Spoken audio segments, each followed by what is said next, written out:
नमस्कार सगळ्यांना. तर खूप दिवसापासून माझे व्हिडिओ बंद होते टाकणं, कारण मला वेळ नाही मिळाला व्हिडिओ बनवण्यासाठी. पण आता मी इथून रेग्युलर व्हिडिओ टाकणार आहे. तर आता पावसाळा सुरू झालेला आहे आणि पावसाळ्यामध्ये हिरव्या भाजीपाल्यांचं खूप प्रमाण असतं. आणि पावसाळ्याच्या तोंडाशी म्हणजे उन्हाळा संपल्यानंतर लगेच बायकांचे लोणचे बनवण्याचे कार्यक्रम सुरू झालेले असतात. तर कैरीचे लोणचे, लिंबाचे लोणचे, तर अशाच प्रकारे मी कारल्याचं लोणचं बनवलेलं आहे आणि ते मी कसं बनवलेलं आहे तर ते मला तुम्हाला दाखवायचं होतं, म्हणून मी त्याच विषयावर व्हिडिओ बनवलेला आहे. खूप जणांना कारले खायला आवडत नाही कारण ते कडू असतात, पण अशा प्रकारे जर आपण केली तर नक्कीच आवडतील असं मला वाटतं.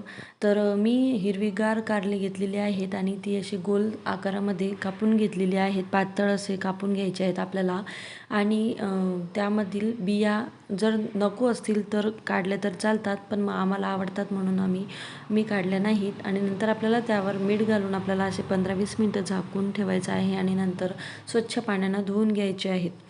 आपल्याला नंतर कढईमध्ये तेल गरम करायचं आहे आणि त्यामध्ये एक चमचा हळद घालून नंतर त्यामध्ये कारले घालून चांगले परतून घ्यायचे आहेत.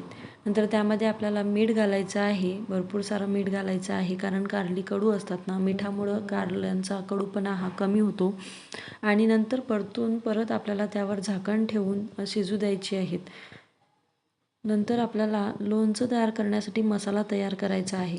तर लोणच्यासाठी मी मोहरी घेतलेली आहे, शोप घेतलेली आहे, मिरे घेतलेले आहेत, लवंग घेतलेली आहे आणि शेंगदाण्याचं कूट घेतलेलं आहे आणि हे सर्व काही बारीक करून घेतलेलं आहे. इथे आपली कारली छान शिजून तयार झालेली आहेत. कारली अशी थोडीशी हातामध्ये घेऊन दाबून बघायची, ती जर लगेच आपल्याला समजते की ते शिजले. नंतर आपल्याला त्यामध्ये हा मसाला घालून व्यवस्थितरित्या परतून घ्यायचा आहे. खूप अप्रतिम लागते हे लोणचं, तुम्ही करून बघा. आणि आपल्याला तिखटसाठी त्यामध्ये 1 चमचा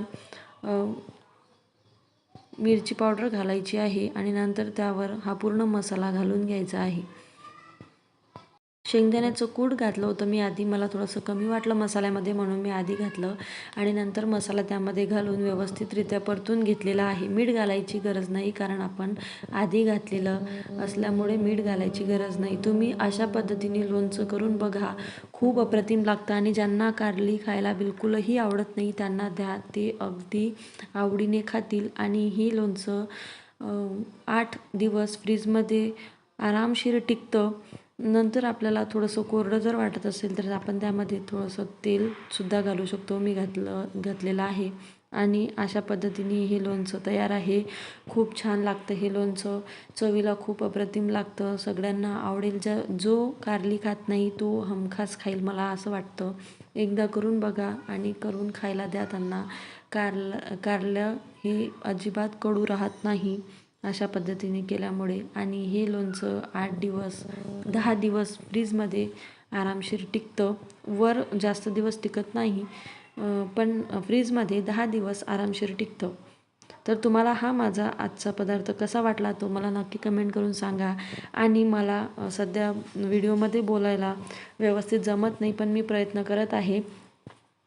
तर तुम्ही प्लीज मला सपोर्ट करा आणि मला सबस्क्राईब करा. सबस्क्राईब करायला बिलकुलही विसरू नका आणि लाईक करा. बाय.